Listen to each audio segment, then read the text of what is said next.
Cette fois-ci, on va s'attaquer à un nouveau sujet par rapport au magasin connecté, un sujet qui finalement est peut-être un sujet central, qui est le rôle et la place des vendeurs ou conseillers, selon comment on les appelle, dans une stratégie de magasin connecté.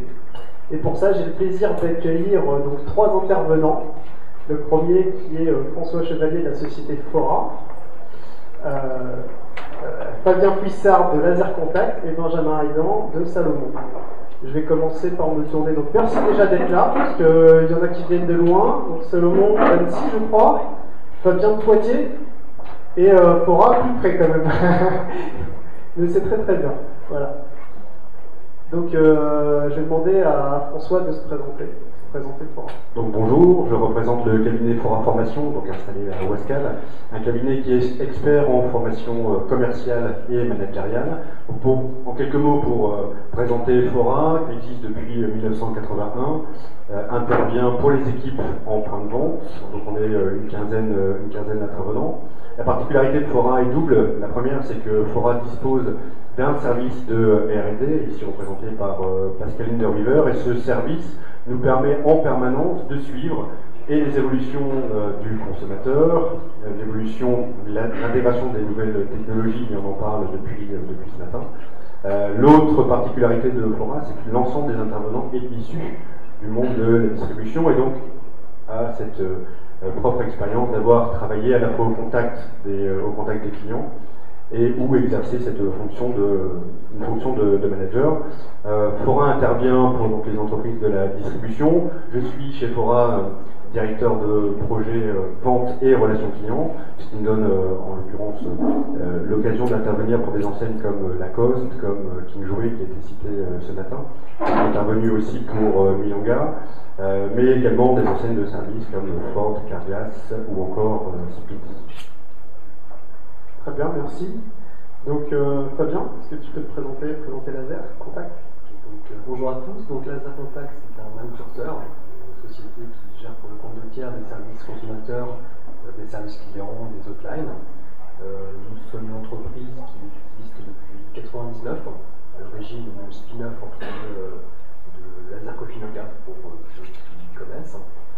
Nous avons été, pour ceux qui le savent, une actualité récente. Nous avons été rachetés en fait par une société qui s'appelle Taoris Financière et nous avons fusionné avec Armatis. Donc aujourd'hui, sur le marché de la relation client en France, nous sommes troisième en termes de chiffre d'affaires et on a 6 000 positions de téléconseillers, de web conseillers qui peuvent intervenir pour des marques comme Orange, L'Oréal, France Télévisions, et j'en passe. La plupart de nos clients sont des sociétés qui sont issues du CAC 40. La spécificité de Laser Contact tient en deux grandes lignes, un positionnement international avec des solutions de production en France, mais également en nearshore, à savoir en Pologne, mais également en Tunisie, avec une solution offshore, et également une grande attention qui est faite à la dimension innovation. Aujourd'hui, pour la relation client, ça va être en particulier tout ce qui va être les réseaux sociaux, tout ce qui va être live chat. Et si je suis présent ici, c'est aussi parce qu'on a lancé avec Improvise une offre qui s'appelle Global Connect Store, qui a vocation en fait à proposer aux enseignes qui font le choix de prendre des interfaces tactiles dans leur magasin, de bénéficier également, si elles le souhaitent, du concours et du renfort de web conseillers par des solutions de visio chat, de live chat. Très bien, merci. Alors maintenant, Benjamin pour Salomon, et puis donc si tu pouvais te présenter tout de suite après justement les magasins qui sont connectés chez Salomon. Donc bonjour à tous, Benjamin Aydan, je suis en charge du marketing digital et du commerce chez Salomon, qu'on représente ici par la montagne. Salomon, vous le connaissez certainement par le ski, je suppose. C'est une société qui a été fondée en 1947 par Georges Salomon. Si vous le connaissez principalement par le ski, aujourd'hui il faut savoir que Salomon, 60% de son chiffre d'affaires est réalisé les habits de montagne et les chaussures. Et c'est grâce à ça qu'on a une croissance de chiffres depuis les 3-4 dernières années. Alors par rapport à nos magasins, aujourd'hui, ce qu'il faut comprendre, c'est que Salomon, nous sommes une marque, un fabricant. 90 à 95% de notre chiffre d'affaires est réalisé par un réseau de détaillants Bruxelles. Et nous avons depuis 2003 lancé un programme de magasins en propre. Aujourd'hui, on a environ 150 magasins en propre, dont 3 en France, mais principalement sur Europe de l'Est, Russie et sur tous les autres pays émergents.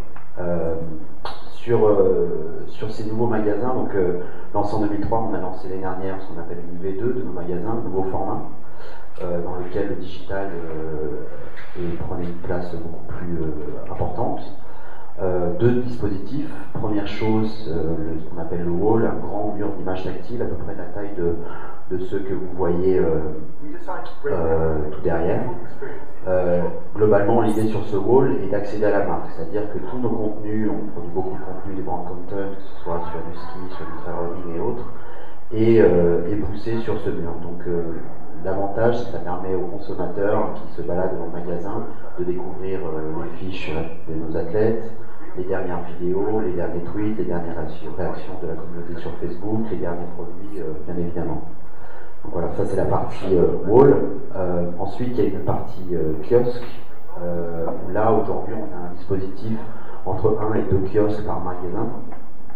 Et là, on est clairement plus concentré sur la vente pure et dure. Alors, je reviendrai après sur la façon dont on a appréhendé ces kiosques et conçu ces kiosques. Mais la promesse était la suivante, était de dire: vous n'avez pas votre taille, vous n'avez pas votre couleur. En magasin, on sait qu'on a une largeur d'offres assez large, on a quand même 20 000 références au total, des couleurs. Et aujourd'hui, l'idée était de dire: ce que vous ne trouvez pas en magasin, vous pouvez le commander directement via les kiosques et vous le recevez en 24 heures chez vous. Les résultats sont très positifs. On est environ effectivement à X% de vente par 10% de vente par d'or supplémentaire. Et après, je reviendrai sur le rôle. Tout à fait, merci pour cette présentation. Donc, ma première question, on va revenir sur un aspect plus général du cross-canal, encore de cet environnement qui devient totalement cross-canal et connecté pour tout le monde. Et donc, les premières, je ne vais pas dire victimes, mais les premiers impactés en magasin sont justement les personnes qui y sont, donc les vendeurs.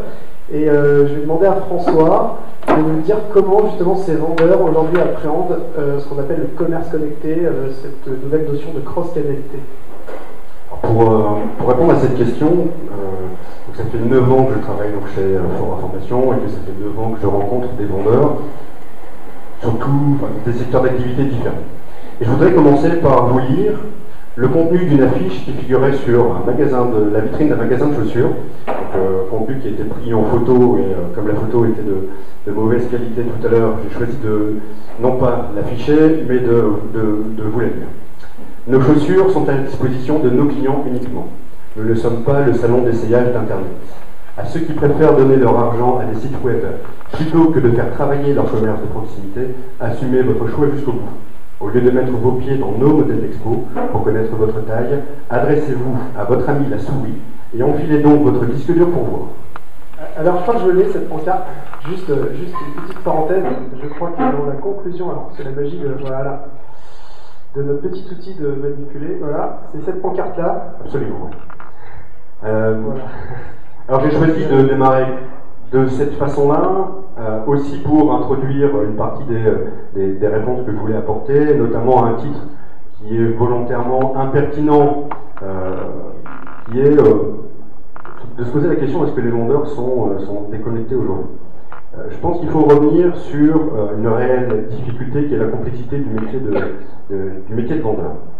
Aujourd'hui, le vendeur subit, de mon point de vue, trois éléments différents. Le premier qui est l'environnement commercial. Ça fait maintenant près de 9 ans que j'entends systématiquement cette notion de concurrence entre le virtuel et le commerce lié au magasin. Ce qu'il faut se souvenir aussi, c'est qu'il y a eu en 5 ans plus de changement dans le métier du vendeur qu'en 30 ans d'existence du métier du vendeur. En passant par l'arrivée du discount, puis de l'euro, puis la crise en 2008, l'arrivée des nouvelles technologies, et aujourd'hui un consommateur qu'on dit connecté, le métier a profondément changé. Et ce qui amène d'ailleurs un doux paradoxe, qui est le vendeur est le premier à vivre cette relation avec le consommateur au quotidien depuis longtemps, et en même temps c'est le premier rencontrer un certain nombre de difficultés et avoir notamment la difficulté de s'adapter à ces fameux changements. Le deuxième paradoxe, qui est un nouveau paradoxe là encore, c'est que les vendeurs sont eux aussi des consommateurs et rencontrent cette difficulté d'accepter que les clients vis-à-vis d'eux ont le même comportement que eux, vendeurs, en situation de consommateur. Ensuite, ce qu'on peut observer aussi, c'est que le modèle de vente, tel qu'il a toujours existé, tel qu'il a continué de vivre, en tout cas de survivre, est un modèle qui s'essouffle, puisque partir du principe que les méthodes de vente, elles ont toujours existé face à un consommateur informé et connecté, sont en décalage complet. Enfin, les vendeurs ont le sentiment que les efforts qui sont fournis, qu'ils fournissent au quotidien pour accrocher les clients, pour tenter de conclure les ventes, et ces efforts produisent moins de résultats qu'ils ne fournissent d'efforts. Donc il y a un moment aussi où ils se posent énormément de questions, et notamment, j'en parlerai tout à l'heure, l'une des questions qui se pose, c'est est-ce que mon métier va continuer d'exister en magasin?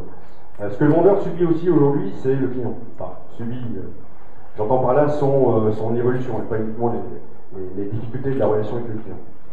Il y a une modification profonde des comportements du consommateur, et on l'a vu notamment à travers l'ensemble des statistiques de ce matin. L'Observatoire s'était même cité l'année dernière en titre de son enquête annuelle vendeur-client, un couple au bord de la rupture. Et la question qui est à se poser, c'est est-ce que cette rupture n'a pas déjà été consommée? Et vous parlez d'un décalage tout à l'heure. Et un terme que j'emploie parfois dans les formations, aujourd'hui on a affaire à un consommateur qui est réel, qui est à la fois virtuel, puisqu'il est connecté, et en même temps il est réel, puisqu'il est physiquement présent en magasin, et puis à la fois connecté aux offres des concurrents, aux comparateurs de prix, mais également connecté aux différents réseaux sociaux. Et ce qui est important aujourd'hui à avoir à l'esprit aussi, c'est quelle est la mission du vendeur. Quel sens on donne à cette mission aujourd'hui, sachant que très peu souvent on intègre l'évolution des comportements du consommateur, on intègre très peu les outils avec lesquels le consommateur se rend en magasin. Et une autre question qui se pose, c'est de la part des enseignes via les équipes en magasin, est-ce que cette réconciliation, puisqu'on parlait de rupture juste avant, est-ce que cette réconciliation est possible? Il y a aussi tout un tas de croyances dans l'esprit des vendeurs. Il y a cette croyance qui a été évoquée ce matin qui est le consommateur, c'est le tout Internet. C'est-à-dire que de toute façon, le client achète sur Internet. De toute façon, alors à quoi beau faire des efforts en magasin, puisqu'il vient chercher l'information auprès de nous, vendeurs, qui disposons ou avons cette capacité de conseil, mais s'en va l'acheter sur Internet. Et il y a une espèce de décalage aussi en termes d'information. Il y a quelques années, on parlait de multicanal, on est passé au cross-canal, on tend vers l'omnicanal, on en a parlé de clients Antawad, on intègre désormais dans les profils de clients cette notion de digital et de social. Et j'ai récemment échangé avec une hôtesse de caisse à Auchan, qui est située à côté d'ici, et je m'étonnais auprès de cette hôtesse du peu de monde en magasin. Et cette hôtesse m'a répondu, ben oui, c'est pas étonnant, maintenant les gens, de toute façon, commandent sur Internet et vont retirer leur course au drive. Alors, ce qui est une réalité, mais qui est une réalité depuis déjà un moment. Donc il y a aussi ce décalage en termes de connaissance de l'information, connaissance des comportements de la part des consommateurs aujourd'hui, qui m'amène à poser cette question de est-ce que les vendeurs sont déconnectés ou bien est-ce qu'ils ne disposent pas des moyens adéquats aujourd'hui? Bien. En fait, donc on a tendance justement avec cet aspect avec les vendeurs qui on a l'impression qu'ils perdent de leur utilité. Certains ont commencé justement, on en a parlé ce matin, à mettre des bornes tactiles, des écrans tactiles pour combler ce manque. Mais est-ce qu'il n'y a pas des limites quand même à poser des écrans tactiles pour répondre aux consommateurs, donc sur un modèle self-service, c'est-à-dire voilà, vraiment pour remplacer le vendeur? Fabien? Donc, chez Intercontact, par rapport à tout le côté innovation de la relation client, forcément, comme tu l'as dit, on le voit également, même si c'est par d'autres canaux, en effet, le client, le prospect, est beaucoup plus au fait des produits, des services, des innovations, des promotions que même encore 5-10 5, 6 ans. Nous, par rapport à cette situation, on s'est posé la question donc, de l'offre de Global Connected Store sur la dimension interface tactile. En se posant une question qui était, quand un client se retrouve face à une borne tactile, qu'est-ce qu'il vit? En tant qu'individu, on est encore dans un travail finalement d'empathie sur sa propre expérience, en se disant quelles sont les limites également qui existent tout simplement face à ce nouveau dispositif. Et en faisant quelque part une sorte de parallèle avec, un site internet. Aujourd'hui, vous êtes un consommateur, vous êtes devant un site internet. Je pense que la plupart d'entre vous, c'est assez culturel, c'est assez français. Quand vous voulez avoir de l'assistance, quand vous voulez avoir un conseil, pour rentrer en relation avec un service client, le numéro de téléphone est caché, vous allez passer par un email, dans quel cas c'est juste l'enfer, parce qu'un email, à un moment où vous voulez acheter quelque chose, vous avez dans une dimension un peu d'immédiateté, donc autant dire que si vous attendez 48 heures pour avoir la réponse, ça se rappelle l'urette, que vous serez parti soit chez un concurrent, vous ne franchissez pas dans le monde réel peut-être pour acheter ce dont vous avez besoin. Donc, au travers de cette slide, on s'est vraiment posé des questions qui étaient finalement, c'est utopique du 100% self-service, c'est-à-dire, si on fait l'analogie, je mets une borne, et moi, en tant que vendeur, ou en tant qu'enseigne, voilà, j'ai fait mon travail, ça s'arrête là, j'ai mis la borne, et j'ai juste, que ça à réaliser. Alors que finalement, on doit se poser la question de l'expérience, client. Ça, c'est évidemment est-ce que la personne en face, on l'a vu ce matin, certes c'était moins tout le monde connecté, mais bon, une interface reste une interface, on n'a peut-être pas envie de s'adresser qu'au 18-25 ou jusqu'au 35-40, on a juste envie d'aller au-delà, mais à la rigueur, je pense que toutes les personnes ici qui ont eu l'occasion de donner un iPad ou une tablette tactile à quelqu'un qui n'utilisait pas l'informatique en général, je pense qu'ils ont vu la différence. Alors, moi, je vais faire une analogie, je n'ai pas pris de photo de mon beau-père, mais qui n'a jamais touché l'informatique jusqu'à très récemment. Et quand à un moment donné, je lui avais donné un ordinateur, je ne sais pas si vous en souvenez, mais les premiers contacts avec une souris, déjà pour déplacer le curseur, c'est pas très logique. Je pense que tout le monde se souvient de faire des grands mouvements en fait, pour déplacer le curseur. Tout ça pour dire qu'il y avait eu une difficulté d'adaptation sur ce dispositif classique d'un ordinateur portable ou pas. Quand on lui met une tablette tactile, en termes d'ergonomie, c'est tout de suite beaucoup plus naturel. Et je peux même regarder avec ma fille, c'est la même chose. Et ça, ce sera le sujet vraiment de la prochaine table ronde, on passera beaucoup de temps à expliquer tout ça. D'accord. Pardon, je ne vais pas faire de teasing, si je fais du teasing, je ne le savais pas. Il y a aussi une autre question qui se pose par rapport aux ressources disponibles. Alors les magasins, les dispositifs sont un petit peu différents, mais à rigueur, si j'ai une borne et que je me dis tiens, je vais quand même m'y intéresser, je ne vais pas non plus mettre quelqu'un derrière. En tout cas, forcément le dédier à 100% derrière cette borne, ou alors ça veut dire que je recrute quelqu'un d'autre. Donc il y a une sorte d'équilibre ici qui doit être trouvé dans l'intégration de ce dispositif. Tout simplement dans une logique aussi, commerciale. Alors je sais qu'il y a des expériences où, l'outil interface est tout systématiquement mis à disposition, mais voilà, dans la réalité des cas pratiques d'installation de ce dispositif, il y aura certainement une réalité qui sera, entre les deux. Et enfin, une question qui me paraît cruciale aussi, c'est la notion d'expertise. Aujourd'hui, je pense que tu as commencé à le dire, mais est-ce qu'en magasin, on y va aussi pour le côté conseil? Est-ce que la promesse, là je pose la question à tout le monde en tant que consommateur, est-ce que la promesse de conseil est toujours tenue? Est-ce qu'on n'a pas le sentiment, et en plus je ne parle même pas des émissions qui peuvent passer sur un Envoyé spécial, ce genre de choses, donc on a le sentiment dans le conseil d'être orienté, mais vraiment, est-ce que j'ai quelqu'un en face de moi, quand je cherche un certain type de projet, qui est l'expert, qui est suffisamment, expert? Et ça, on ne peut pas non plus demander aux enseignes d'avoir, par rapport à la multitude de produits et services, d'avoir le spécialiste à chaque fois qui pourra apporter cette valeur ajoutée, qui fera, que le client viendra en magasin et ne viendra pas sur un site internet. C'est aussi une difficulté. Donc c'est une des limites également de pouvoir avoir l'ensemble des ressources disponibles en ce sens. Très bien.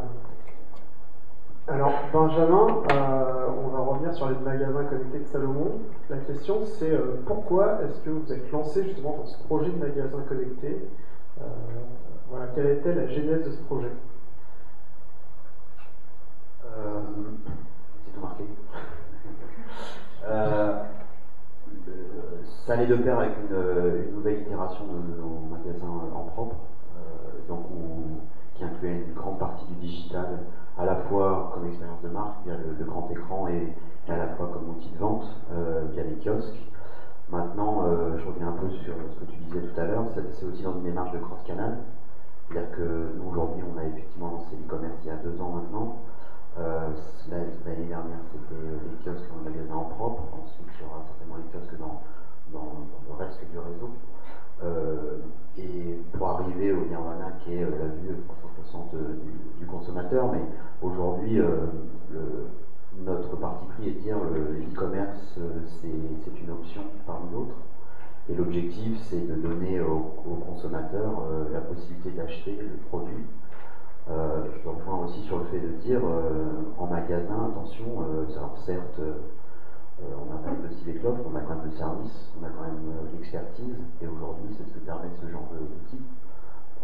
C'est clairement, quand on l'a présenté en interne avec nos forces de vente, le retour de tout le monde a été de dire c'est super, j'ai un outil, je ne peux louper aucune vente. C'est ce qui est vrai. J'ai un outil où les vendeurs, s'ils sont effectivement bien formés, qu'ils ont la bonne expertise, etc., ne peuvent plus rater aucune vente. Et pourquoi est-ce que, justement, comme tout à l'heure avec Manga Sanctuary, enfin ce matin, pourquoi pas plutôt faire des applications mobiles ou mettre des tablettes en magasin? Pourquoi ces écrans? Alors, d'abord ces écrans, tout d'abord, on ne les a pas du tout conçus comme étant en self-service. Le premier point était de dire c'est un outil de vente avant tout et surtout. C'est pour ça qu'ils sont assez larges, ils font 1m50 de large, donc on prend quand même sur du linéaire magasin. Tout simplement, le parti pris depuis le départ était de dire il faut qu'on soit à deux, le vendeur et son client et son prospect à côté sur l'écran. Je crois que c'était ma prochaine question là, par rapport à quelle importance la place vous aviez accordé justement à la dimension vendeur dès le début du projet. Est-ce que c'était vraiment un paramètre auquel vous aviez pensé ou est-ce que c'est venu après? On avait fait du benchmark, on avait vu, testé pas mal de choses, on avait regardé un petit peu comment ça se passait. Ce qui est clair, c'est que c'est avant tout un outil vendeur. C'est suivi d'une formation pour les vendeurs spécifique en début de lancement du magasin. Parce que globalement, leur façon de vendre change. C'est-à-dire qu'aujourd'hui, on est sur des produits assez techniques, mais on les emmène vers une gamme, puis ensuite vers une sous-gamme, puis ensuite ils affinent leur choix vers peut-être 4 ou 5 modèles. Et peut-être que sur les 4 ou 5, ils en ont un seulement qui est en magasin. Donc ensuite, ils les emmènent vers le kiosque. Et à partir de là, montrent les autres couleurs ou les tailles disponibles et ou les autres modèles qui ne sont pas disponibles. On a aussi allié, ce qui ne voit pas sur la vidéo, mais sur le côté habillement, on a un catalogue de toutes les matières. Donc quand aujourd'hui on peut montrer peut-être une dizaine, une vingtaine de modèles de nos vestes, ils peuvent voir d'autres modèles, d'autres couleurs, et à côté voir le modèle en grand écran, en 360, etc., vraiment digital, et à côté toucher les matières, toucher les coloris, etc. Le dernier point clé, pour parler purement business, c'est le chiffre. Pour avoir une application des vendeurs, ils doivent être attribués tout simplement. Donc ça veut dire que le chiffre d'affaires des ventes via les kiosques doit passer par le magasin, avant tout et pour tout. Voilà. Ça c'était la grosse clé de succès du projet. Et pour vous, il fallait absolument associer le vendeur à cet outil, pas le laisser en libre-service, c'était vraiment indispensable. Vous l'aviez identifié dès le départ, vous aviez benchmarké avant, ça vous est vu naturellement? On l'avait identifié, après il y a eu un grand débat entre le kiosque grande taille et les tablettes. La différence, c'est que nous on avait besoin, on est sur les produits techniques, donc on a besoin d'expliquer des technos, on a besoin d'expliquer des vidéos, etc. Alors que ce qu'on avait pu observer, c'est que sur les tablettes, on était quand même plus sur des produits où il y a une offre assez large, mais peut-être moins technique. On est plus sur l'aide à la prise de commande vraiment que l'explication de produits. Donc c'est pour ça qu'on est parti aussi sur un grand format, de façon à... Ça leur sert clairement de support de vente aussi sur une référence, ils ne vont pas connaître non plus tous les produits par cœur. Tout à fait. Et comme on a vu avec François, comment ils ont accueilli ça, ce nouvel outil? Et puis déjà par rapport à leur relation par rapport à l'e-commerce, est-ce qu'ils se sentaient déjà en concurrence avant l'arrivée de l'outil? Est-ce que ça a amélioré leur rapport avec la partie e-commerce? Est-ce que vous étiez déjà une enseigne qui était cross-canal déjà dans la philosophie? Est-ce que ça a changé des choses? À partir du moment où on est arrivé en disant le chiffre d'affaires c'est vous qui le faites, en leur donnant un outil à partir duquel ils ne peuvent pas couper une vente, c'était quand même assez facile. Voilà. Aujourd'hui le feedback au niveau client, donc si de l'autre côté. Aujourd'hui, on est quand même sur des choses assez novatrices. Il y a quand même un frein qui est de dire je fais du shopping, je vais en magasin, etc. Et je repars sans rien. J'ai payé, je sais que je vais recevoir en 24 heures, etc. Mais je repars sans rien. Et là aujourd'hui, il est peut-être plus là, encore le frein dans la mentalité, mais comme les drives en supermarché, ça va sans doute évoluer. Mais le frein encore est principalement là-dessus plutôt que sur le parcours. D'accord, merci. Alors, je vais reposer une question à François, justement. Comment est-ce qu'on fait pour intégrer les vendeurs dans cette démarche de magasin connecté? On est en train de voir, donc a priori ça n'a posé aucun problème et je pense qu'il a déjà commencé à donner des éléments de réponse. Mais en général, toi, comment on peut intégrer les vendeurs dans cette démarche? Alors, je voudrais avant d'apporter la réponse, est-ce que tu peux revenir en arrière sur la Michael? Je vais vous parler de Catalina. Catalina, vous allez bien? Ouais, je connais pas. Alors, Catalina, vous avez tous connu. Catalina, c'était un fournisseur d'imprimantes caisse. Donc, j'ai travaillé à Auchan en tant que chef de caisse, en l'occurrence. Et Catalina, c'était donc le fournisseur qui, le premier, nous a apporté ce qui, aujourd'hui, continue d'éditer les bons de réduction quand vous passez en caisse. Alors, ce qui est, dans la terminologie, a évolué avec la mise en place de la carte Wahoo, et donc les fameux bons Wahoo. Catalina est arrivé et donc a installé son matériel en caisse. Et puis, les hôtesses n'ont pas véritablement bien réagi. Pourquoi? Parce que, d'une part, c'est une charge de travail supplémentaire, mais il y a une autre raison. Cette autre raison, elle est liée aussi à une autre expérience toujours en caisse, c'est le jour où on a changé le mobilier des hôtesses de caisse. Mobilier qui avait pour objectif plus de confort pour l'hôtesse, une meilleure ergonomie, et donc véritablement un outil d'aide aux conditions de travail. Là encore, on a eu malgré tout un certain nombre de résistances de la part des hôtesses. Et avec le recul, on a compris pourquoi, et l'un des éléments auxquels Benjamin a déjà répondu, c'est le fait d'intégrer rapidement le public utilisateur dans la sélection de l'outil, parce que c'est ce fameux public qui va au quotidien utiliser l'outil. Aussi parce que du coup cet outil n'est plus vécu comme étant uniquement une contrainte, mais on perçoit un certain nombre de bénéfices. Le bénéfice direct que citait Benjamin, c'est une aide à la vente, c'est-à-dire qu'on vous donne les moyens pour réussir à vendre dans un maximum de situations. Donc il y a un certain nombre de résistances auxquelles on a eu à faire face, qui sont parfois des résistances de forme, mais aussi un certain nombre de modifications qu'on a dû apporter aussi ensuite aux outils, et qui étaient parfois, d'ailleurs très souvent, pertinentes. Et donc c'est pour ça que j'ai apporté une réponse. Est-ce que tu peux, Michael, s'il te plaît, apporter une réponse en trois parties. De mon point de vue, il y a une notion de projet, c'est-à-dire que à partir du moment où on décide d'intégrer un outil en magasin, donc il y a la constitution d'un groupe projet, l'une des conditions de réussite, c'est que un représentant de la population vendeur, en l'occurrence, soit intégré dès le démarrage au comité de pilotage.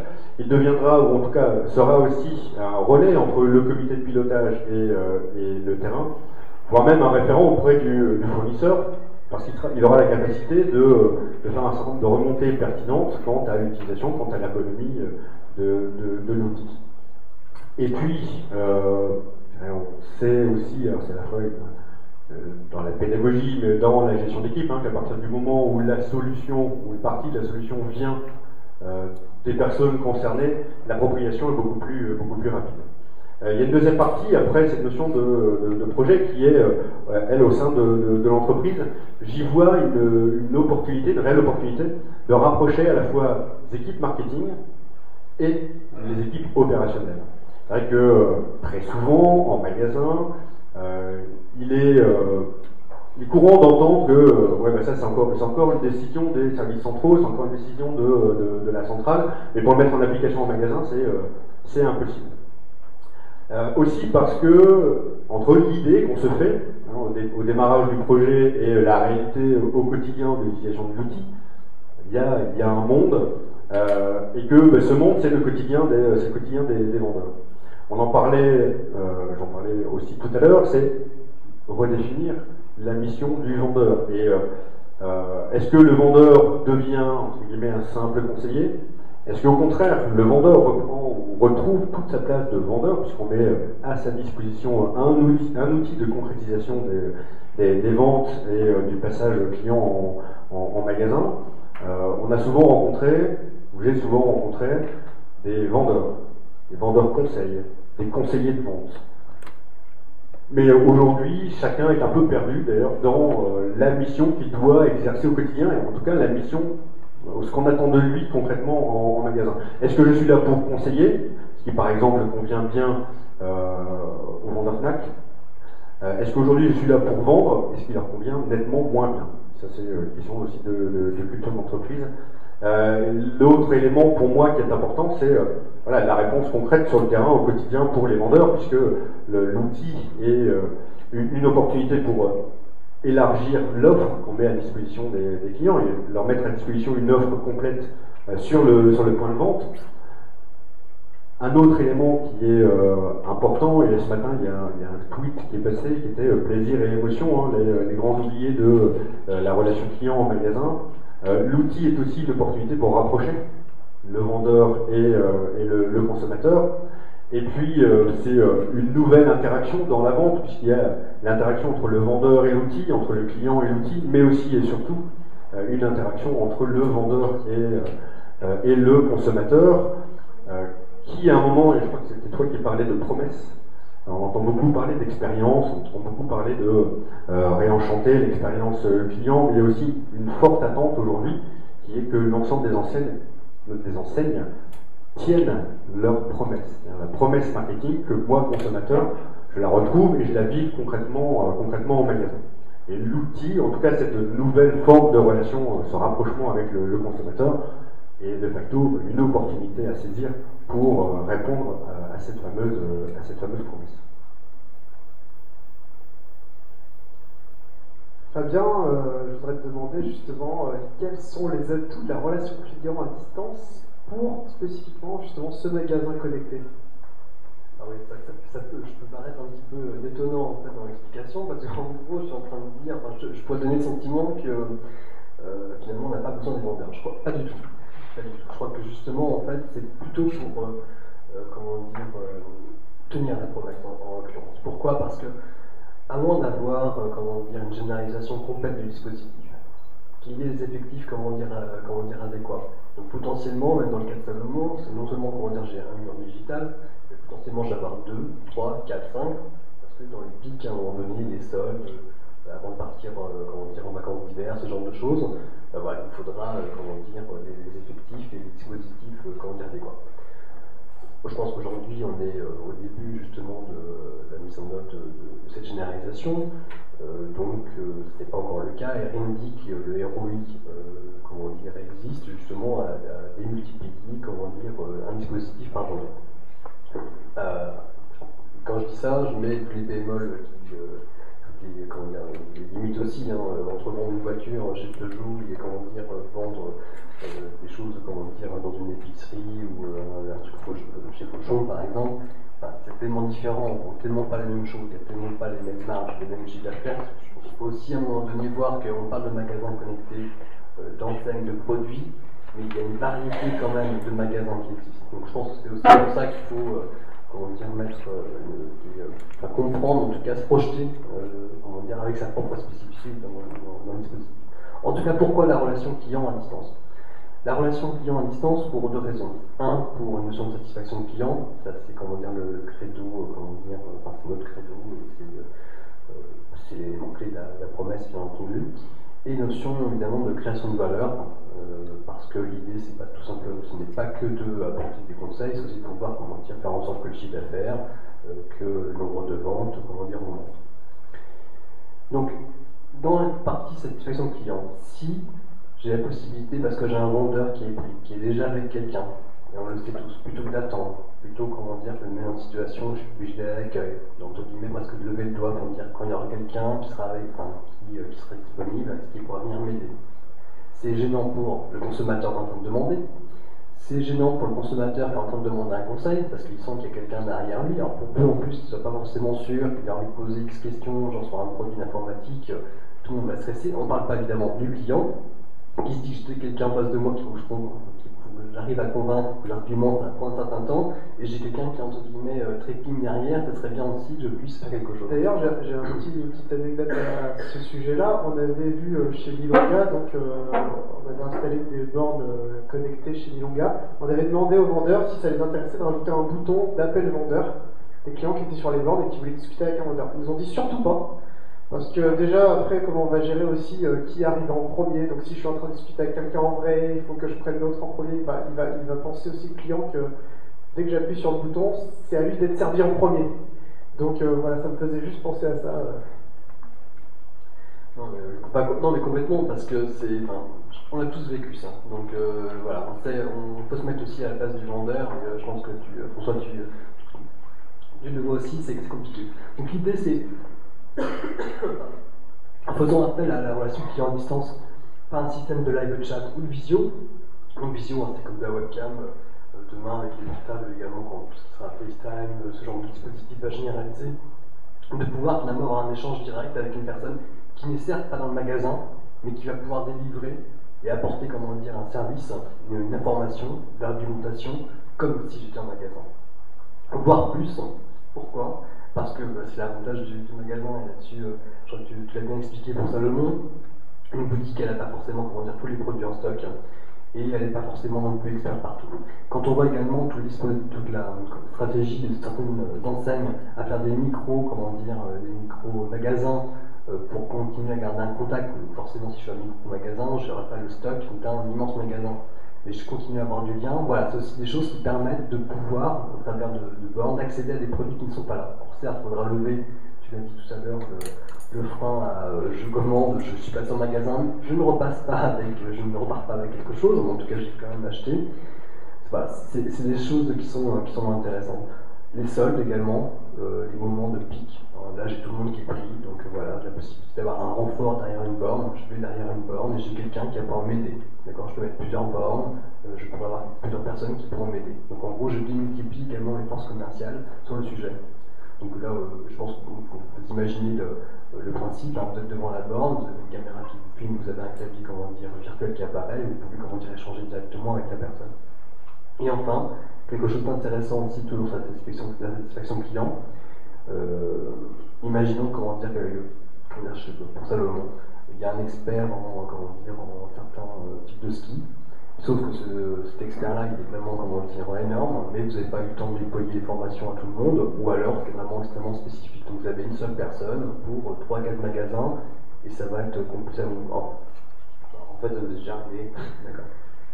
On utilise effectivement sur le site e-commerce, en gros, le live chat.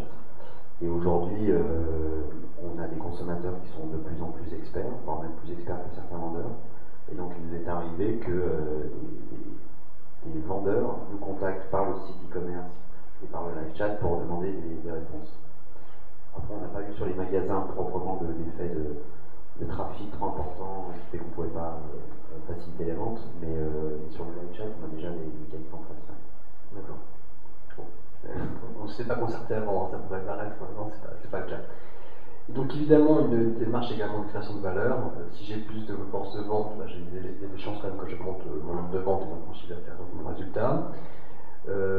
Tout ce qui sera également, synergie online, offline, on l'a vu avec Salomon, mais c'est vrai que toute la dimension omnicanal, là encore, finalement j'aurai des experts de produits que je ne vends pas en magasin. Pourtant je suis dans le magasin, pourtant je vais quand même bénéficier de l'expérience du magasin. Enfin, je vais quand même avoir ce lien avec mon enseigne. C'est important de pouvoir avoir ça. Je me dépasse quelque part, plutôt que d'avoir un site internet qui va être plus ou moins institutionnel, un peu froid finalement. Là je suis quand même dans l'élément chez le Redamar, vous avez quand même investi en tant qu'enseigne dans un décorum, dans l'information, voilà. C'est important de pouvoir continuer à bénéficier de tout ça, de garder ce contact privilégié avec le client. Et enfin, c'est aussi la possibilité, alors ça c'est intéressant, sur la dimension de fidélité et de démarche VIP. Là, on pourrait imaginer le dispositif de relation client à distance pour un plus grand nombre, plus ou moins élargi sur la notion d'offre online ou offline. mais également sur la reconnaissance. Finalement, comment dire que la borne donne accès à des services, comment dire, qui ne soient pas forcément disponibles en magasin, qui soient, comment dire, spécifiques à un porteur de carte, ce genre de choses. Et là encore, par rapport à la notion de fidélité, de service additionnel, vous n'avez pas forcément déployer tout le dispositif de gestion de la fidélité dans votre magasin avec un espace privatif, ce genre de choses. Là, vous pourrez, comment dire, y accéder à distance parce que vous avez une structure à distance.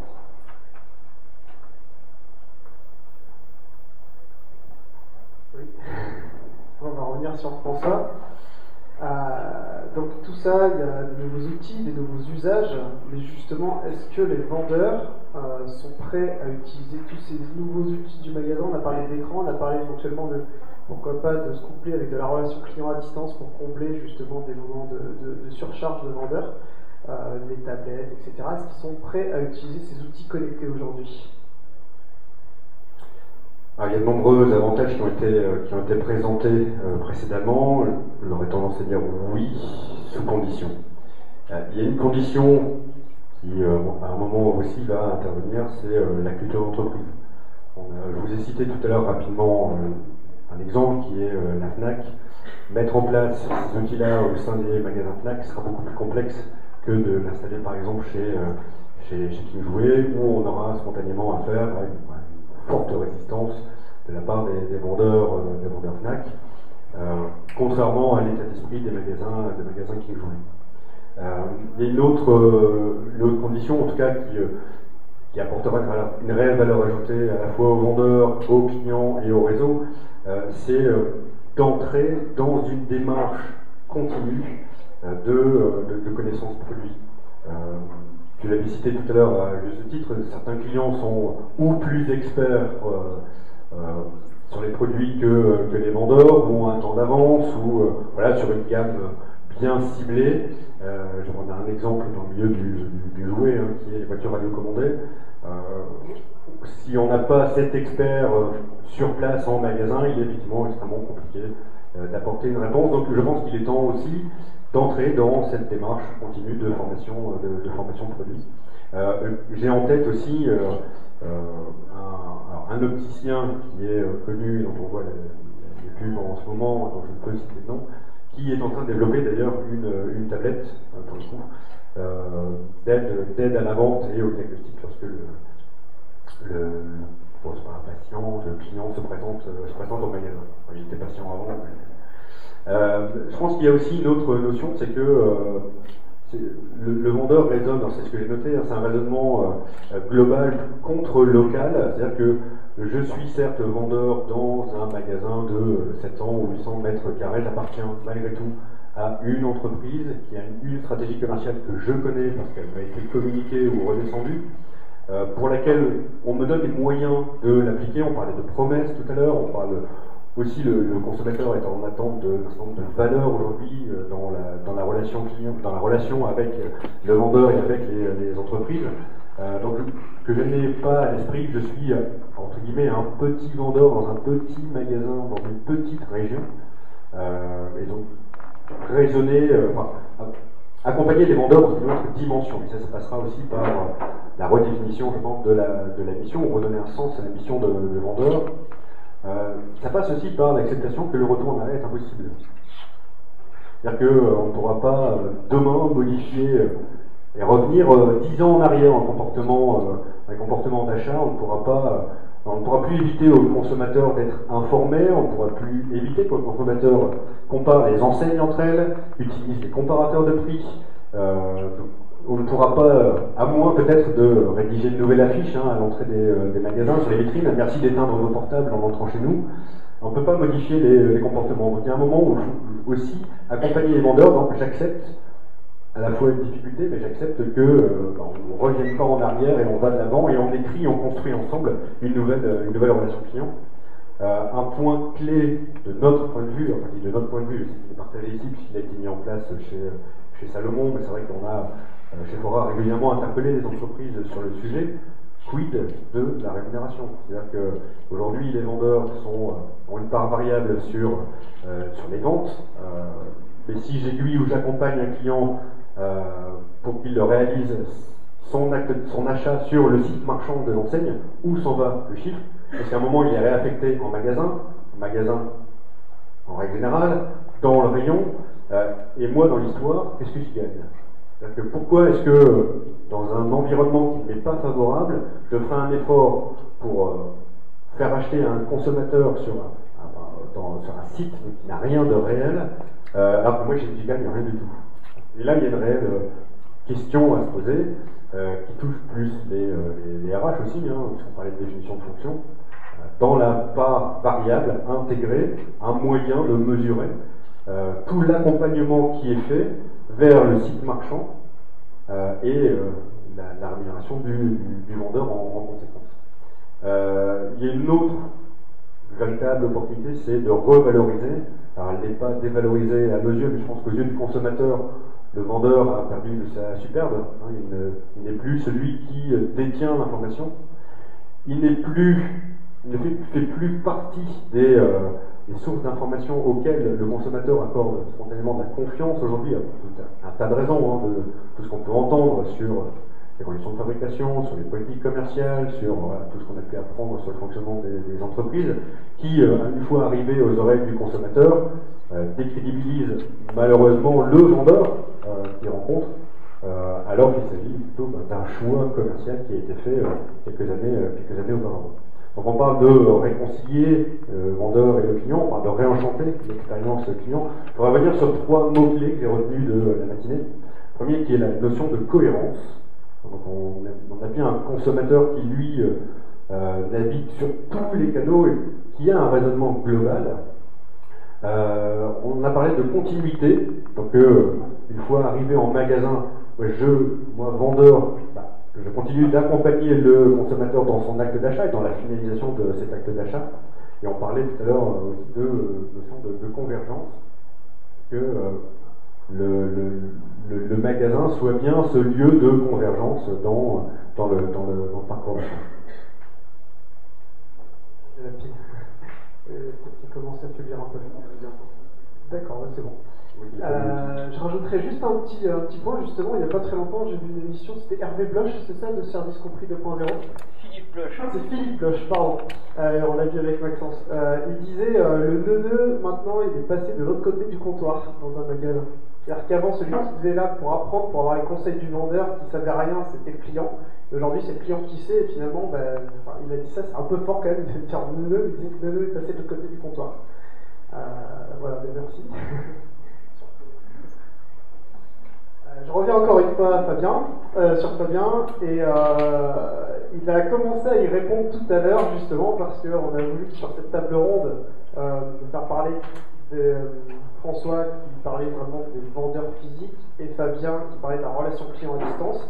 Mais est-ce que, justement, dans ce système où aujourd'hui tout devient digitalisé, informatisé, etc., est-ce qu'il y a une tendance à remplacer l'homme par la machine?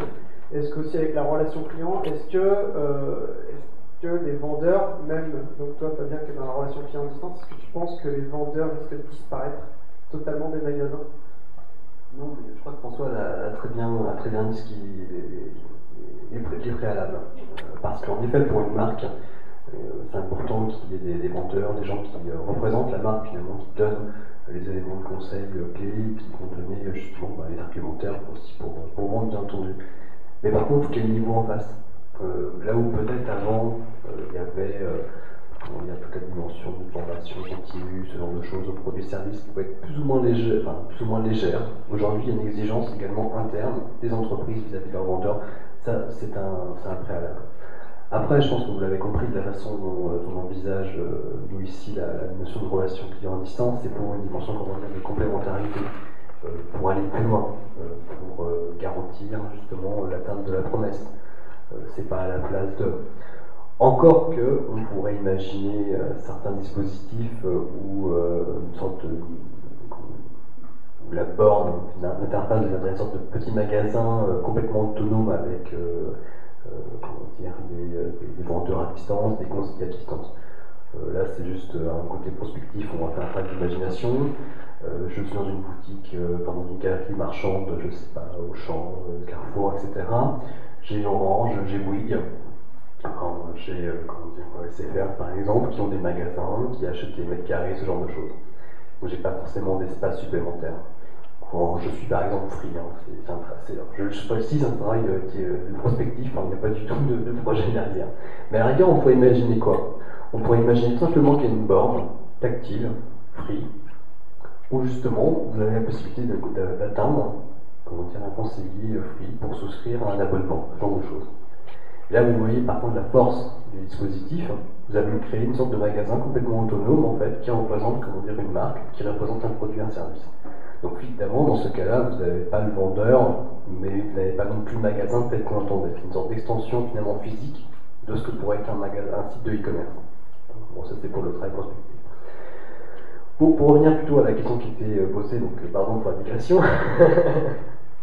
La maîtrise de l'espace du magasin, c'est essentiel, évidemment que c'est essentiel. Je suis quelqu'un qui sera à distance, et il sera toujours en situation de moins bien connaître le lieu physique. On ne va pas non plus faire des représentations sous forme d'hologramme, enfin si peut-être, mais dans 10 ans, on n'est quand même pas dans, c'est pas des jeux vidéo. Donc oui, les vendeurs en magasin sauront toujours mieux quand il y a une personne qui est à distance, comment il est agencé, où trouver le produit, ce genre de choses. Et ça aussi, c'est partie, de la valeur ajoutée. Je sais pas, à un moment donné, quand je cherche un produit, peut-être parce que j'ai pas lu bien le panneau, parce que l'information qui est déjà donnée, je vais voir un conseiller, un vendeur, il me dit, voilà, c'est là-bas, à côté de telle ou telle chose, ben voilà, c'est comme une valeur ajoutée. Vous voyez ce que je veux dire, je vais payer, je vais sortir, je sais pas, je me serais dit, mon contact a été agréable, la marque marque des points. Rien de voit de contact physique, oui, je pense que ça participe également, de la valeur ajoutée des vendeurs en magasin. C'est ce qui permet également de pouvoir fidéliser. Combien, je ne sais pas du tout dans vos comportements de consommateurs, on dit que tout le monde est beaucoup plus connecté, qu'on passe notre vie sur des comparateurs. Ok, c'est vrai, néanmoins, je pense que vous créez aussi vos habitudes, vous avez des conseillers, des conseillères pour tel ou tel produit que vous aimez bien, même si vous savez que ça va 2, 3, 4 euros plus cher, c'est pas grave, vous avez envie aussi d'aller voir cette personne-là, ce genre de choses. Sinon, prenons l'exemple même des coiffeurs, je tire un peu par les cheveux là, un exemple, mais évidemment, vous allez, si vous tentez bien avec votre coiffeur, vous n'allez pas en changer, vous n'allez pas chercher toujours le meilleur prix. Parce que je veux dire, c'est normal, c'est partie de la relation. Mais ça, c'est aussi le contact physique qui l'autorise. Donc il y a peut-être aussi une redéfinition à avoir aussi de l'échange, du moment de plaisir et d'émotion, à la rigueur, que le vendeur peut avoir avec vos consommateurs. Le dernier point participe du second, il va aussi pouvoir les connaître. À un moment donné, pour mon exemple, je fais souvent mes courses à un monde de prix en centre-ville. Je connais les caissières, je dis bonjour. Quand je les recroise en ville, on se salue également. C'est quand même, ça participe également, à une forme de fidélité. Je ne vais pas forcément aller dans d'autres magasins, je les connais. C'est le côté humain, finalement, reproductible, on peut l'avoir dans notre vie sociale de tous les jours. Et ça, encore une fois, ça participe également, de la force des vendeurs en général. Donc une fois qu'on a dit ça, voilà, je pense que c'est évidemment on va pas supprimer tout le monde, même malgré l'exemple en amont que je vous avais communiqué. Maintenant, nous sommes persuadés que on va te manquer des faire d'eau aussi, t'as très bien joué. On est persuadé que la relation client à distance peut, dans certaines situations, apporter un vrai plus. Donc après, je pense que le seul travail qui reste à faire quand on met en place ce genre de dispositif, donc des web conseillers par visio, par le live chat directement sur votre borne, c'est la notion de construction de la rémunération variable par rapport aux forces en présence. Parce que là, vous pouvez créer le risque, si vous ne l'utilisez pas correctement, je vais m'arrêter là après, c'est de créer de la concurrence, et c'est pas le but du jeu. C'est complémentarité, pas créer des concurrences, surtout avec des gens que vous ne verrez pas, d'avoir des vendeurs qui vont dire il y a un centre d'appel, un centre de contact qui me fait de la concurrence, qui fait des ventes, et je ne verrai jamais, ils sont en concurrence avec moi. Alors là, le management dans le magasin, il va juste hurler. Maintenant, c'est des règles simples à établir de partage avec la RH, avec le marketing, de comment le revenu est distribué. C'est une question de création de valeur et de redistribution. Très bien, donc on s'en doutait déjà, mais donc plus complémentaire que concurrent, de toute façon l'un ne va pas remplacer l'autre, mais les deux sont se complémentent bien. Donc on va finir avec Benjamin et sur un petit peu, tu vas nous dire les retours d'expérience, le premier retour d'expérience que vous avez pu avoir dans vos magasins connectés Salomon, et puis éventuellement nous donner quelques évolutions envisagées, s'il y en a bien sûr. Retour d'expérience, donc aujourd'hui on a environ 8 magasins connectés sur kiosque e-commerce. On a des versions avec des kiosques non e-commerce, sur lesquels il n'y a absolument aucun intérêt. Clairement, le kiosque amène son intérêt lorsqu'il y a de la vente. C'est-à-dire qu'il est connecté uniquement au système d'information du magasin ? Au système d'information web, c'est-à-dire comme un outil de démonstration de produits ou catalogue enrichi. L'enseignement clé, c'est clairement l'implication du staff. S'il n'y a pas d'implication, il n'y a pas de vente et on ne dit pas les X% de vente additionnelle par pas de porte. Il y a des choses effectivement au niveau de l'interface qu'on a appris, comme par exemple tout ce qui est filtre d'aide au choix des produits. Aujourd'hui, il est très peu utilisé parce que justement, les vendeurs sont impliqués dans l'acte de vente. Donc ils ont déjà fait cet effort de pré-filtre de telle catégorie, tel segment, tel produit. Donc ça c'est pas du tout utilisé, ils vont directement au produit. En évolution, effectivement, on a les systèmes de paiement, possibilité de payer sur kiosque ou en caisse, etc. Et puis sur l'interface tactile, avec 2-3 choses encore à améliorer. Mais les clients l'utilisent jamais tout seul, c'est tout le temps avec un vendeur, ou est-ce que ça arrive qu'ils l'utilisent tout seul ? Aujourd'hui, en tout cas, on n'est pas dans la démarche de dire qu'il va l'utiliser tout seul. Ils l'utilisent forcément tout seul parce que ça fait partie de leur parcours, ils passent devant, ils regardent. Ce qu'on a appris par contre, c'était clairement que tout ce qui est signalétique, marketing autour du kiosque est très important. Malgré de mettre des panneaux jaunes en clignotant, marqué touchez-moi, je suis tactile, c'est pas tout le temps évident pour tout le monde. Donc voilà, il y a toute la signalétique autour des kiosques qui est assez importante.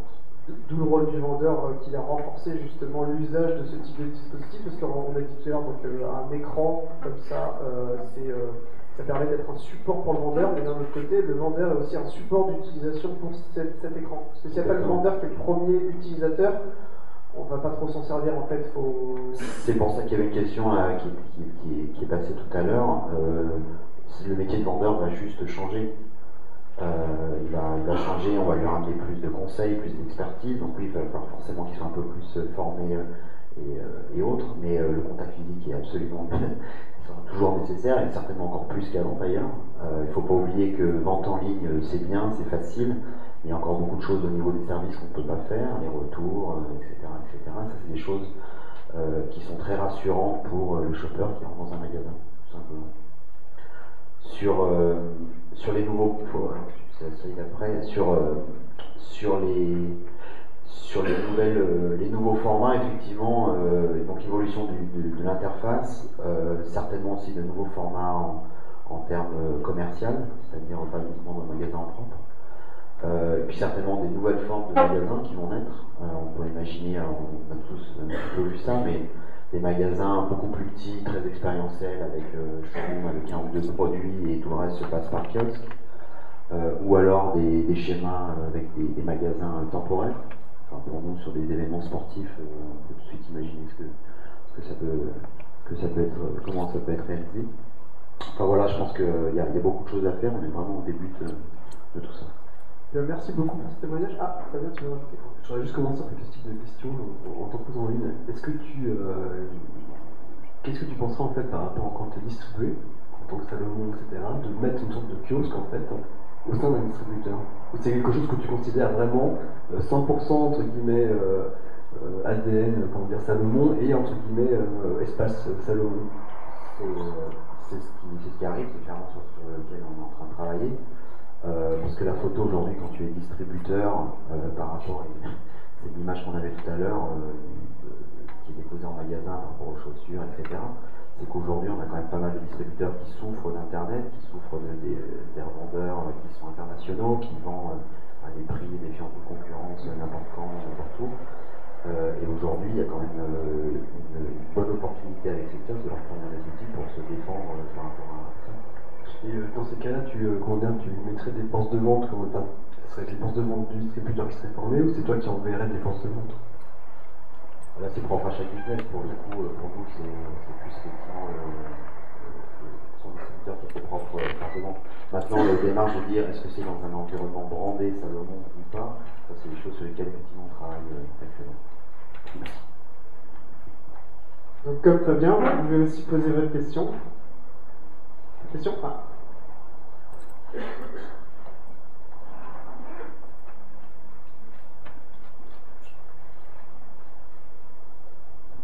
Une question pour Salomon, justement. Justement, là, vos magasins connectés sont dans vos magasins Salomon. Et du coup, ces magasins connectés, en fait, améliorent le retour sur vos ventes, du coup, à vos clients, mais qui auraient déjà acheté du Salomon, finalement. C'est pas des nouveaux clients qui viennent chez vous. Est-ce que vous avez justement un retour là-dessus? Est-ce que vous avez des nouveaux clients qui viennent dans vos magasins connectés, du coup, parce qu'ils sont connectés, ou en fait c'est juste un retour sur les clients qui sont déjà en magasin et ça vous aide juste à la vente? Non, parce qu'aujourd'hui on a une cible consommateur assez spéciale. On a soit des très spécialistes, et dans ces cas-là ils viennent en magasin, ils savent déjà, c'est des gens qui passent 6 à 7 heures avant d'acheter un produit. Donc quand ils viennent au magasin, ils savent exactement ce qu'ils veulent, voire même ils discutent avec le vendeur uniquement pour leur montrer qu'ils en savent plus qu'eux. Et dans ces cas-là, le kiosque a un intérêt uniquement s'il n'y a pas la taille ou il n'y a pas la couleur. Par contre, sur une cible dans des étages un peu plus bas qui ne connaissaient pas forcément la marque, pas forcément la pratique, là on est vraiment dans le schéma d'accompagnement du vendeur vers le kiosque et ensuite vers la phase de vente. Donc après, tout dépend d'où est-ce qu'on place les magasins, et est-ce qu'on place les magasins dans les bassins où il y a vraiment ces spécialistes qui sont présents, ou pas du tout. Voilà. Maintenant, de dire est-ce qu'on attire de nouveaux clients parce qu'on a des kiosques au magasin, aujourd'hui non. Certainement que si on avait vraiment lancé un buzz autour avec une véritable OPRP, peut-être, aujourd'hui c'est pas le cas.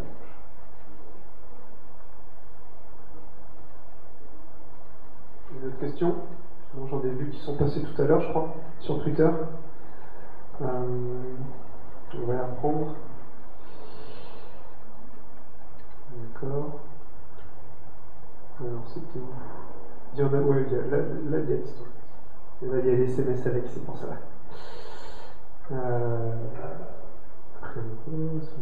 N'hésitez pas à poser des questions, levez la main pendant que je cherche les questions. J'en ai vu passer, quelques-unes. Faites le deuil, celui-là est pas mal. Sinon, je crois que ça en sont une, ouais. Comment revaloriser le métier de vendeur en magasin au-delà de son intéressant vente connectée? Une vraie question. Qui veut répondre? Steph Fajar. Je sais pas s'il est dans la salle. Ah, voilà, c'est très bien. Vous voulez préciser votre question?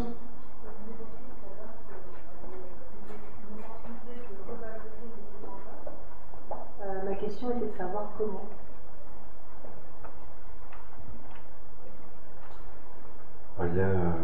Je vais éviter des réponses simplistes de il n'y a qu'à Faucon et demain c'est fait. Je pense qu'il y a aussi l'une des questions qui va orienter la réponse, c'est quel est le secteur d'activité du vendeur aujourd'hui.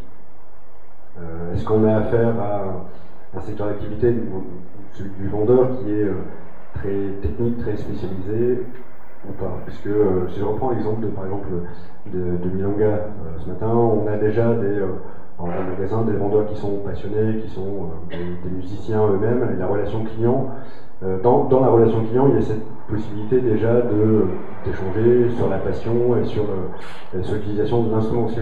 La mission du vendeur est déjà vécue d'une façon complètement différente. Je vais prendre un autre exemple, à l'inverse, puis après on citera le métier de vendeur de jouets, qui est avec une très forte saisonnalité. Et là, la question se pose de quel est mon rôle pendant l'année avant d'arriver sur septembre et la mise en place de l'opération de fin d'année.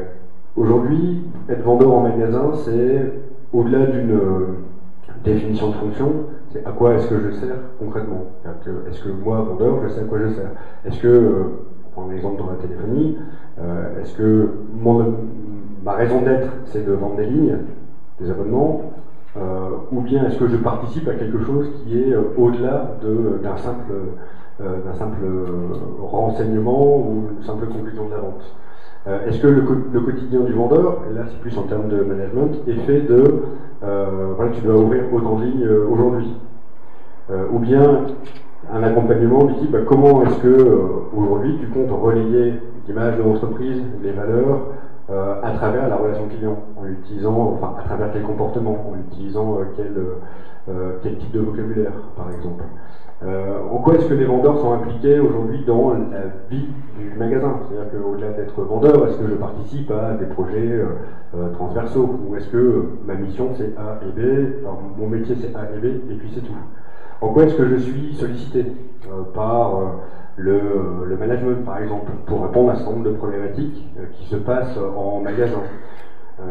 Est-ce que je suis sollicité parce que j'ai peut-être aussi moi des réponses à apporter aux différentes situations que je rencontre et dont je pourrais faire bénéficier l'ensemble de l'équipe, peut-être la région, peut-être le réseau. Demain on lance une campagne, une nouvelle campagne dont les informations arrivent en magasin. Comment est-ce qu'on m'intègre comme étant le relais de cette fameuse campagne? Alors déjà je m'assure de connaître les informations, mais en même temps, comment est-ce qu'on se prépare ou on me prépare à en parler? Donc il y a ma relation avec le client, il y a ma relation avec l'équipe dans le magasin, il y a au-delà des perspectives d'évolution, peut-être qu'on peut à un moment aussi les intégrer dans le métier du vendeur. Qu'est-ce que j'apporte de moi, de nouveau, dans ma métier de tous les jours? Est-ce qu'on me met en perspective sur 3 mois, sur 6 mois, 1 an? Même si le contexte économique est suffisamment particulier, et ce qui fait que répondre à ce type de questions est parfois très complexe, puisqu'on ne sait pas où on sera dans 3 mois ou dans 6 mois, donc c'est difficile aussi de tenir ce genre de discours auprès d'un vendeur. Il y a la mission, de mon point de vue en tout cas, il y a la mission, mais il y a le rôle aussi du management dans l'histoire. C'est quelle est la relation du manager au vendeur, qui lui aussi est le relais de cette vision qu'aura le vendeur de son métier. Si mon quotidien est fait de aujourd'hui, il faut mettre ça en rayon, et il faut changer les étiquettes, et puis ensuite tirer en caisse, et tu prendras ta pause avant midi, bon, bah forcément, la vision que j'ai de mon métier sera je mets en rayon, je change les étiquettes, et je prendrai de la pause avant midi. Plus précisément, si on fait lien avec les ventes, le fait qu'il y ait de plus en plus de bornes en libre-service, est-ce que vous avez des exemples de cas clients qui montrent que le vendeur s'est senti revalorisé en accompagnant davantage le client avec un rôle de conseil, d'orientation, que quand il fait un acte de vente de A à Z sans la partie digitale, c'est les tablettes de bornes?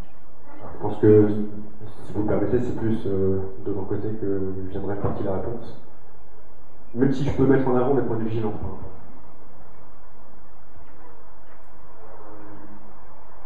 Revaloriser, oui, sans doute, demandant plus de détails, de précision dans leur réponse, a été un nouvel enjeu en fait pour eux. C'est-à-dire qu'auparavant, globalement, ils ont l'outil qui leur permet de ne rater aucune vente. Donc à partir de là, tout se joue sur le conseil. Et donc ça les a forcés à s'améliorer sur la phase de conseil et aller plus loin dans la connaissance produit. En tout cas, c'est ce que nous, on a observé pour l'instant.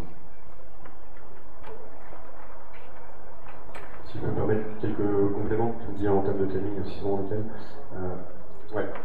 Je voudrais reprendre un peu de hauteur, raisonner le métier du vendeur aujourd'hui. Majoritairement, on est dans des visions très court terme. Donc ça c'est un premier élément. Majoritairement on est dans un discours, on va dire oui, c'est un métier de vendeur, j'entends tout à fait, on est dans un discours majoritairement orienté à indicateurs et objectifs commerciaux. Ensuite, il y a cette difficulté du métier de vendeur aujourd'hui par rapport à un consommateur qui est surinformé, qui n'hésite pas non plus à renvoyer le vendeur dans ses 22, pour reprendre un peu le type d'expression qui avait été évoqué tout à l'heure, donc avec des conditions d'exercice du métier qui sont délicates et qui sont plus peut-être faites de contraintes intellectuelles, dans le sens, beaucoup de questions qu'on se pose, auxquelles on n'a pas les réponses, mais parfois d'ailleurs les réseaux n'ont pas les réponses eux-mêmes. Difficulté de la relation client aujourd'hui, sur informé, mais aussi des comportements qui ont complètement changé, des arguments qu'il est aujourd'hui nécessaire de commencer à bien appréhender pour pouvoir être plus à l'aise dans la réponse. Donc je pense que le métier de vendeur est fait majoritairement de contraintes, et que le rôle et du manager et de team, plus 2, plus 3 et autres, c'est aussi de réécrire et de recréer des conditions d'exercice du métier, soit en redéfinissant clairement la mission. Je le citais en exemple tout à l'heure. C'est quoi la différence entre être conseiller de vente et vendeur conseil aujourd'hui? Et d'ailleurs certains s'y perdent. Non, qu'est-ce que l'on attend de moi? Ok, et en quoi est-ce que je contribue? D'accord, et qu'est-ce qu'on me permet de faire demain? Et je terminerai là-dessus, Michael, ça te va?